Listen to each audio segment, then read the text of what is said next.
Hello बच्चों, let's read the given question. The question says velocity of a particle moving along a straight line in a certain time interval is shown. What is the distance traveled during acceleration?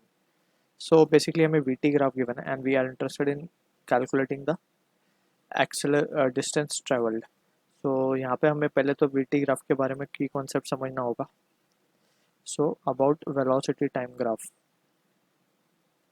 Velocity time graph. So velocity time graph से हमें दो important चीज़ें पता चलती हैं. First is, अगर हम बात करें वेलोसिटी टाइम ग्राफ के स्लोप की, स्लोप बेसिकली कैसे कैलकुलेट करते हैं, राइज अपॉन रन बेसिकली, या फिर change along Y upon change along X.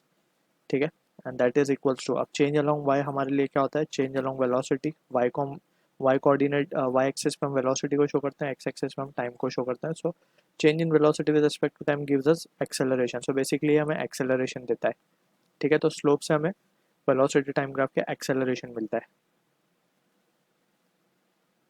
ठीक, अब बात करते हैं एरिया से क्या मिलता है. एरिया अंडर वीटी कर्व या VT graph, velocity time graph के एरिया में हमें क्या मिलता है, दिस गिव्स अस डिस्प्लेसमेंट. अब मोशन अगर सेम लाइन में है स्ट्रेट, तो we can say it can also be written as distance. So ये दो इंपॉर्टेंट चीज़ें हमें मिलती हैं. अब इसको हम समझ लेते हैं क्वेश्चन के थ्रू कि क्या एग्जैक्टली इसका मीनिंग है.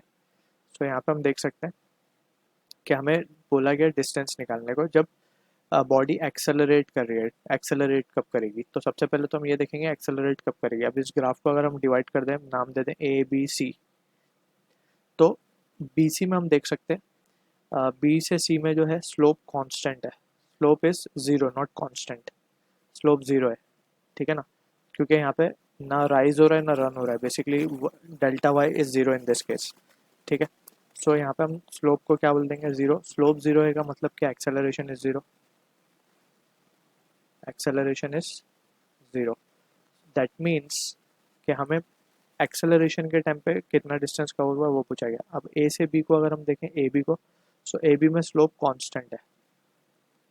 स्लोप इज कांस्टेंट, यानी कि वेलोसिटी जो है टाइम के साथ लीनियरली बढ़ते जा रही है. जैसे जैसे वेलोसिटी बढ़ रही है टाइम भी बढ़ रहा है.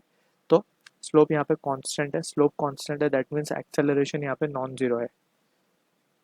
एक्सेलरेशन इज नॉन जीरो, मतलब ए से बी में बॉडी जो है एक्सेलरेट कर रही है. ठीक है ना, तो इसी रीजन में हमें क्या फाइंड करना है, डिस्टेंस. अब हमने पता किया कि area under curve VT curve with time axis, यानी कि ये जो कर्व है, ये जो एरिया है यहाँ पे जो हमने बनाया, ये ट्राइंगल जो बन गया यहाँ पे ए बी, ये जो ट्राइंगल हमने शेडेड में दिखा दिया, ये ट्राइंगल का एरिया अगर हम निकाल लें, so that area will represent what, distance. तो हम यहाँ पे सिंपली क्या करेंगे, distance during acceleration will be equals to area of triangle, basically half into base. Base क्या हो जाएगा, ये 0 से 1 मीन्स 1. हाइट क्या हो जाएगा 10, तो half into base into height, so ये आ जाएगा 5 मीटर. ठीक है, so this is the answer for the question we are getting. I hope you understood the solution. All the best.